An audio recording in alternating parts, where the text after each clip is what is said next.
এক সময়ের নয়নাভিরাম পর্যটন কেন্দ্র শেরপুরের মধুটিলা ইকো পার্ক। পাহাড় আর সবুজের সমারোহে গড়া এই বিনোদন কেন্দ্রটি অব্যবস্থাপনা, দুর্নীতি আর অবহেলার শিকার। পর্যটকের পদচারণায় মুখর থাকার কথা থাকলেও এখন এখানে আসা মানুষ ফিরছেন হতাশ হয়ে। ১৯৯৯ সালে শেরপুরের নালিতাবাড়ী উপজেলার সীমান্তবর্তী ৩৮০ একর পাহাড়ি বনভূমিকে কেন্দ্র করে গড়ে তোলা হয় Madhutila eco park.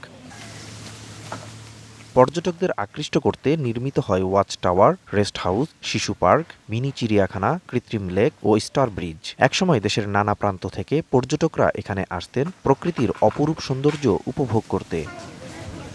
Colour expert, George sap এবং মাইল্ড অন হ্যান্ডস টেকনোলজি সমৃদ্ধ অরিক্স ক্রিস্টাল ওয়াশ আপনার কিন্তু দীর্ঘদিনের অবহেলা আর রক্ষণাবেক্ষণের অভাবে আজ ধ্বংসের পথে ইকো পার্কটি। নষ্ট হয়ে গেছে অধিকাংশ অবকাঠামো, হারিয়ে গেছে মিনি চিড়িয়াখানার প্রাণীগুলো। এতে হতাশ হয়ে ফিরে যাচ্ছেন পর্যটকেরা। আমি 25 বছর আগে যেটা দেখেছি সেই একই অবস্থানে রয়ে গেছে। কিন্তু দেখার মতো এখানে পরিবেশগত দিক থেকে সেটা বাস্তব সেটা নাই। যে হাতিমাতি বানাইছিল এগুলো সব ভেঙে গেছে, এগুলো ঠিক করার কোনো মানুষ নাই। প্রতি বছর পার্কটির বিভিন্ন স্থাপনার ইজারা থেকে প্রায় কোটি টাকার রাজস্ব আসে, কিন্তু স্থানীয়দের অভিযোগ বন বিভাগের অসাধু কর্মকর্তাদের দুর্নীতি আর টেন্ডার বাণিজ্যের ফলে এই পর্যটন কেন্দ্রের উন্নয়ন হয় না। অনেকদিন যাবতই দুর্নীতি করে আসতেছেন। টেন্ডারবাজিতে সবচেয়ে বেশি দুর্নীতি সে করেন। আমার মনে হয় যে যারা দায়িত্বে আছে তারা একটা সর্বোচ্চ ব্যর্থতা পরিচয় দিয়েছে। বিভিন্ন দূর দূরান্ত থেকে পরিবার পরিজনীয় লোকজন এসে এখানে নিরাপত্তাহীনতায় ভোগে।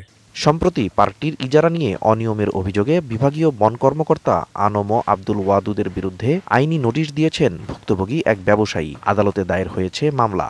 আমি এই পরিপ্রেক্ষিতে তাকে উকিল নোটিশ দেই। উকিল নোটিশে সে আংশিক সত্যতা স্বীকার করে। তার পরবর্তীতে আমি মামলা গ্রহণ করি মহামান্য আদালতে। তবে এসব অভিযোগ অস্বীকার করেছেন অভিযুক্ত বন কর্মকর্তা।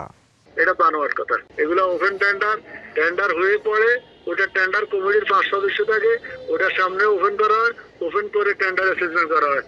সঠিক পরিকল্পনা আর সৎ প্রশাসনিক ব্যবস্থাপনা থাকলে মধুটিলা ইকো পার্ক হতে পারে দেশের অন্যতম পর্যটন আকর্ষণ। তাই দ্রুত দুর্নীতিগ্রস্ত কর্মকর্তাদের অপসারণ করে কার্যকর ব্যবস্থা নেওয়ার দাবি স্থানীয়দের। DBC news desk.